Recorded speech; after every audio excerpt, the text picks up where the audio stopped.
Nous sommes tous égaux devant la mort. Wa kullu nafsin dha'iqatul maut. Nous tous, nous allons devoir partir et que nous allons partir comme des serviteurs, comme des servants, comme ceux qui se sont pliés, comme ceux qui se sont prosternés, comme ceux qui se sont donnés au Créateur, à l'unique Allah, la ilaha illahu. Mais que nous comprenions bien ce qu'Allah SWT veut par la disparition de ceux qui nous précèdent. Min as-sabiqin ila al-lahiqin. De ceux qui sont partis d'abord et de ceux qui vont les rejoindre, car nous tous, chacun d'entre nous ici doit se souvenir qu'il va le rejoindre un jour. Et que quand nous visitons les cimetières, c'est comme ceci que nous saluons les gens des cimetières. Vous êtes ceux qui nous ont précédés, nous vous rejoindrons un jour. Et au nom de cela, il faut que la disparition des uns soit le rappel des autres. Et s'il y a une chose que l'on peut faire pour être fidèle, c'est se rappeler de la centralité du message de l'islam. Inna lillahi wa inna ilayhi raji'un. Un jour, Allah SWT va nous rappeler et qu'il faut que nous tirions les plus profonds enseignements de cela. La vie est très fragile. La vie est très fragile.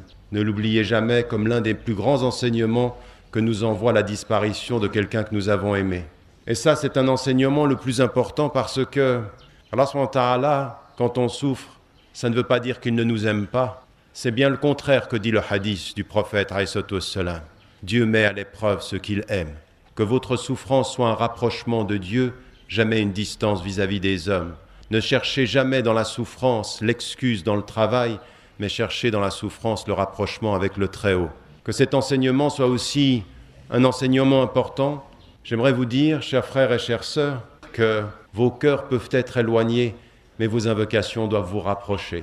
Vos cœurs doivent être liés, même si le corps physiquement loin, le cœur doit être spirituellement tout près. La capacité de dire, la résistance, la capacité de rester debout malgré les problèmes, qu'un musulman doit savoir se prosterner devant Dieu et rester debout devant les hommes. Sachez simplement une chose, la fidélité au message de l'islam, c'est de continuer à prier, c'est de continuer à jeûner, c'est de continuer à invoquer. Mais surtout, chers frères et chères sœurs, s'il y a un message qu'il faut que nous retenions, c'est qu'une musulmane et un musulman sur la terre, au nom de ce que l'islam doit faire de lui, doit changer cette terre pour qu'elle soit meilleure. Vous n'avez pas le droit d'être des musulmanes et des musulmans spectateurs du monde, passifs. Ça ne nous vous est pas permis. Il est une obligation, c'est celle d'invoquer. Il est une autre obligation, c'est celle de s'engager pour changer le monde.